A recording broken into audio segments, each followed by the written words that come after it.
Hi hello welcome to Geeta gallery.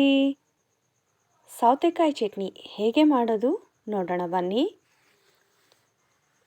ಒಂದು ದೊಡ್ಡ ಚಮಚ ಕಡಲೆಬೇಳೆ, ಒಂದು ದೊಡ್ಡ ಚಮಚ ಶೇಂಗಾವನ್ನು ಹುರ್ಕೊಂಡು ಒಂದು ಪ್ಲೇಟಿಗೆ ತೆಗೆದುಕೊಳ್ಳಿ. ಮತ್ತು ಅದೇ ಪ್ಯಾನಲ್ಲಿ ಎಣ್ಣೆಯನ್ನು ಹಾಕ್ಕೊಂಡು ಹಸಿಮೆಣಸಿನಕಾಯಿ, ಸೌತೆಕಾಯಿ ಹೋಳನ್ನು ಹಾಕಿ ಸ್ವಲ್ಪ ಸೌತೆಕಾಯಿ ಸಾಫ್ಟ್ ಆಗೋ ತನಕ ಚೆನ್ನಾಗಿ ಹುರಿಯಿರಿ. ಈ ಸೌತೆಕಾಯಿ ಚಟ್ನಿ ರೈಸ್, ರೋಟಿ, ಚಪಾತಿಗೆ ತುಂಬಾ ಚೆನ್ನಾಗಿರುತ್ತೆ. ಇದಕ್ಕೆ ಸ್ವಲ್ಪ ಶುಂಠಿಯನ್ನು ಹಾಕ್ಕೊಂಡು ಒಂದು 2 ನಿಮಿಷ ಫ್ರೈ ಮಾಡಿಕೊಳ್ಳಿ. ಸ್ವಲ್ಪ ಅರಿಶಿಣವನ್ನು ಕೂಡ ಹಾಕ್ಕೊಳ್ಳಿ. ಮಿಕ್ಸರ್ ಜಾರ್ನಲ್ಲಿ ಶೇಂಗಾ, ಕಡಲೆಬೇಳೆಯನ್ನು ಚೆನ್ನಾಗಿ ಪೌಡ್ರ್ ಮಾಡಿಕೊಂಡು ಅದಕ್ಕೆ ಸ್ವಲ್ಪ ರುಚಿಗೆ ತಕ್ಕಷ್ಟು ಉಪ್ಪು, ಬೆಲ್ಲ, ಜೀರಿಗೆ, ಹುಣಸೆ ಹಣ್ಣು ಎಲ್ಲವನ್ನು ಹಾಕಿ ಗ್ರೈಂಡ್ ಮಾಡಿಕೊಳ್ಳಿ. ಸೌತೆಕಾಯಿ ಸಾಫ್ಟ್ ಆದ ನಂತರ ಇದಕ್ಕೆ 1 ಟೊಮೆಟೊವನ್ನು ಹಾಕಿ ಚೆನ್ನಾಗಿ ಹುರಿಯಿರಿ.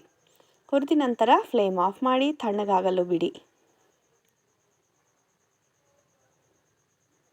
ಟೊಮೆಟೊ ಮೆತ್ತಗಾದ ನಂತರ ಫ್ಲೇಮ್ ಆಫ್ ಮಾಡಿಕೊಳ್ಳಿ. ಫ್ಲೇಮ್ ಆಫ್ ಮಾಡಿ ಇದಕ್ಕೆ ಸ್ವಲ್ಪ ಕರಿಬೇವು, ಕೊತ್ತಂಬರಿ ಸೊಪ್ಪನ್ನು ಹಾಕ್ಕೊಳ್ಳಿ. ಕರಿಬೇವು, ಕೊತ್ತಂಬರಿ ಹಾಕಿ ಫ್ಲೇಮ್ ಆಫ್ ಮಾಡಿ ತಣ್ಣಗಾದ ನಂತರ ಮಿಕ್ಸರ್ ಜಾರ್ನಲ್ಲಿ ಹಾಕಿ ಸ್ವಲ್ಪ ತರಿಯಾಗಿ ರುಬ್ಕೊಳ್ಳಿ. ಸೌತೆಕಾಯಿ ಚಟ್ನಿ ರೆಡಿಯಾಗಿದೆ. ಇದಕ್ಕೆ ಒಗ್ಗರಣೆಯನ್ನು ಕೊಟ್ಟು, ಸಾಸಿವೆ ಜೀರಿಗೆ ಒಗ್ಗರಣೆಯನ್ನು ಕೊಟ್ಟು ಸರ್ವ್ ಮಾಡಿ.